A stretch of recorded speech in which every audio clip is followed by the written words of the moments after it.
So the idea to run 5K every day of the year came about at some point in December. And at first I kind of dismissed it. I thought that surely at some point in the year something would come up that would just make it impossible. It sounded like it would be inconvenient and difficult. It sounded like something I didn't really want to do, which in some twisted kind of way made me almost want to do it more.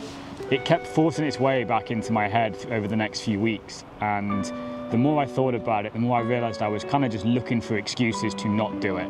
So with New Year's approaching, I created one main rule. Run 5 kilometres every single day, no excuses.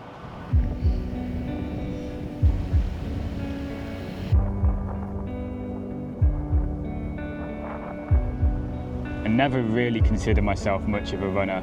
Yeah, I do it because I know it's good for me, but I never really enjoy it.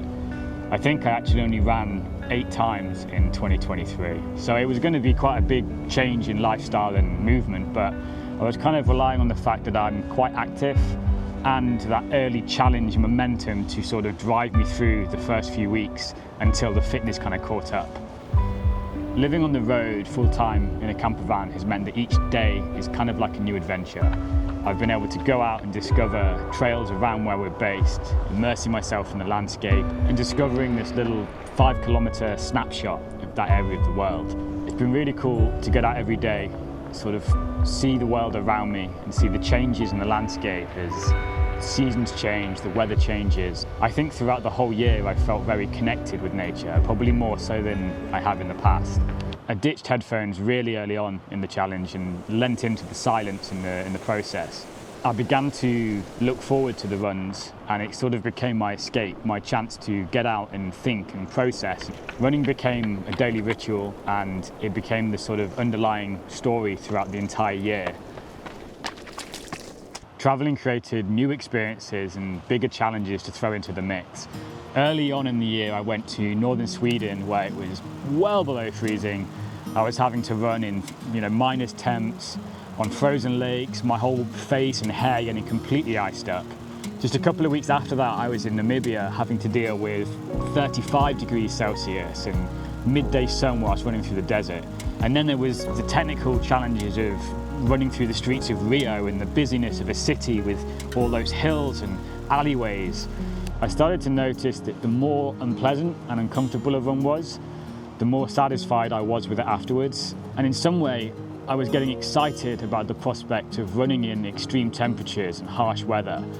I started seeking that discomfort, unless that pain comes from a stitch caused because you have no option but to run immediately after dinner, which happened far too many times for my liking. But I was beginning to really feel like I was getting something from all of this. The tiredness of the first few weeks had worn off, and I was starting to find some sort of therapy through the running, something enjoyable and consistent that wasn't going to falter no matter what else happened. Some of the most memorable runs actually are ones that aren't in the most dramatic or epic landscapes. They've almost come from how awkward and just inconvenient they were. There was one layover in Johannesburg where I did 5K running laps around the airport, dodging security staff and running through the terminals. There was a couple of nights in Namibia where there was a potential of wildlife, and I ended up doing laps and laps and laps around our car because the campsite owner had warned us that there might be hyenas or wild dogs about. There was a 5K I did around the Eurotunnel terminal in Calais, running up and down the different lanes to the surprise of everyone waiting in their cars to head back to the UK. And then there was a trip to Madeira when I lost my luggage on the way there. I only had the clothes on me, so I had to go to a shop and buy some shorts and a vest, and then clop around the city in really sturdy walking boots. Some of the landscapes have been incredible, but I think it's the awkwardness and the oddity of the scenarios that often present the most memorable times. After 6 months, running just felt like the norm. My body had grown accustomed to it and kind of expected it. I just had to get out there and just sort of let it happen every day.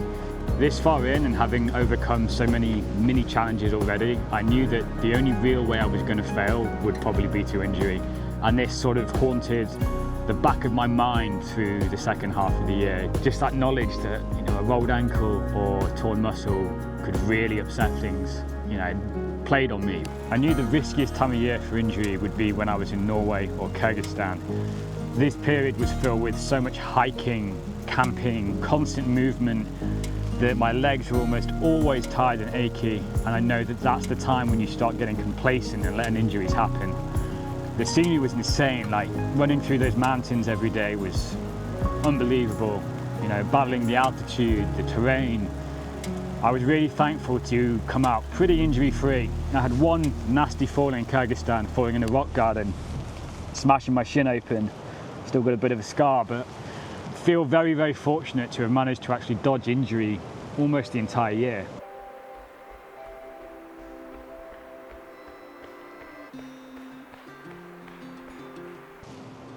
It's actually quite strange thinking about this project coming to an end.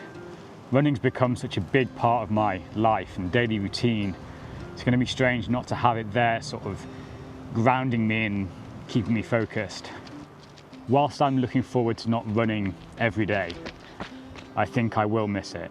It's given me the extra little push I needed to get out on those days when you'd find an excuse, when you're busy or tired or the weather's not great.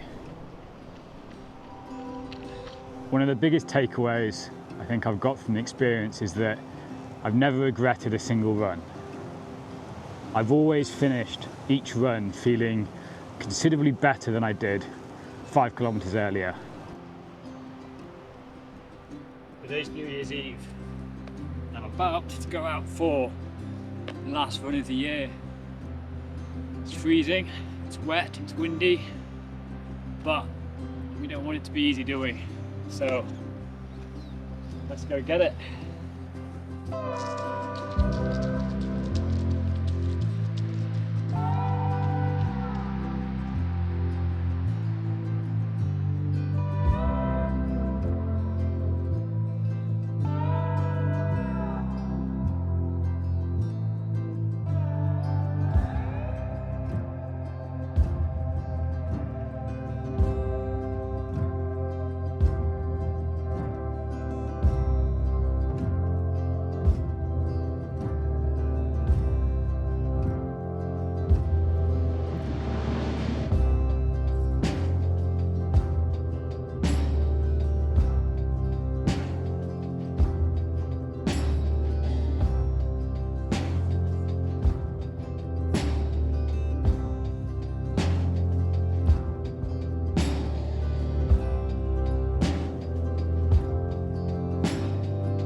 That was fun.